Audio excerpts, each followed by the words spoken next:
Nu pot să te iau, că ești grea.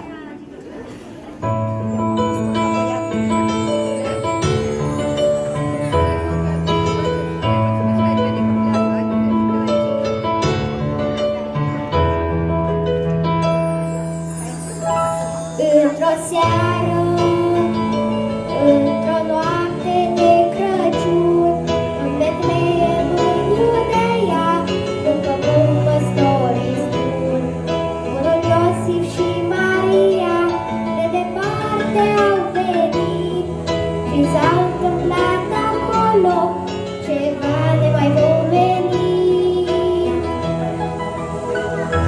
S-a născut Duhul Sfânt, ca ce vouă pe pământ.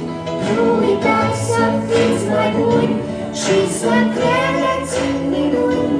S-a născut Duhul Sfânt, ca ce vouă pe pământ. Nu uitați să fiți mai buni și să credeți în minuni. Magii au venit atunci când soarele a apus, au spiritul tămâiei, pentru drum ce i-au adus. Steaua revărsa lumina, început deasupra lor, și ținându-se de mână, îngerii cântau în cor. S-a născut Duhul Sfânt, ca ce vouă pe pământ.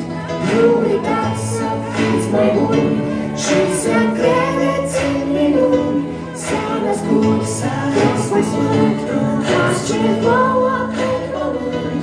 Nu uitați să fiți mai buni și să credeți